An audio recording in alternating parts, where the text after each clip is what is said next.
অগ্নিকাণ্ডের ভিতরে যদি কোনো অব্যবস্থাপনা থাকে, এই জন্য আমরা 4টা দেশের ইনভাইট করছি তাদের আসার জন্য। ইংল্যান্ডকে ইনভাইট করা হয়েছে, আপনার অস্ট্রেলিয়ারে ইনভাইট করা হয়েছে, চায়নারে ইনভাইট করা হয়েছে, টার্কিরে ইনভাইট করা হয়েছে। তাদের স্পেশালিস্ট আমরা আনতে চাচ্ছি, তারা একটা ইনভেস্টিগেশন করে মানে কারণটা কি এবং কে দায়ী এটা তারা বের করতে পারে। যে আমরা যে ইলেকট্রনিক গেট এটা কত তাড়াতাড়ি আমরা এখানে চালু করতে পারি এই ব্যাপারে আলোচনা করা। আর প্লাস এখানে আপনারা জানেন যে কয়েকদিন আগে একটা বড় ধরনের দুর্ঘটনা ঘটে গেছে, ওইটা দেখে যাওয়ার জন্য। আর একটা আপনারা জেনে হয়তো হবেন যে আমাদের যে যারা রেমিটেন্স যোদ্ধা তারা কিন্তু সব সময় পদে পদে তাদের কষ্ট হয়। একটা আমি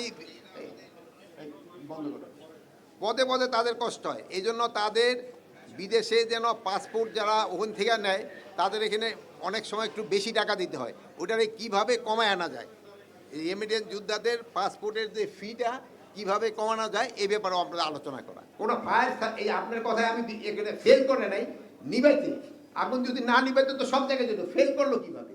আগুন চলে গেছে, আগুন তারা নিভাইতে বাট সময় লাগছে। এরকম 9:30টার সময়ের মধ্যে তো তারা করে দিচ্ছে, অলরেডি এয়ারপোর্ট মানে চালু করে দিচ্ছে, 9টার সময় চালু করে দিচ্ছে। দুর্ঘটনা এটা 5 মিনিটের ভিতরে তো যে আমাদের তাদের 4টা ইউনিট আছে, মানে আমাদের এই এয়ারপোর্ট অথরিটি এই 4টা কিন্তু চলে আসছে 4 মিনিটের ভিতরে, 30 সেকেন্ডের ভিতরে তারা চলে আসে। আর ফায়ার ব্রিগেডের যে ইউনিটগুলি আছে, একটা হলো 15 নম্বর সেক্টরে, আপনারা জানেন যে দিয়াবাড়ি গেটের ওখানে, যে কী জানি বলে মেট্রো রেলের ওখানে, আর একটা হলো আমাদের কর্মীটোলা, এইগুলো 20 মিনিটের ভিতর চলে আসছে।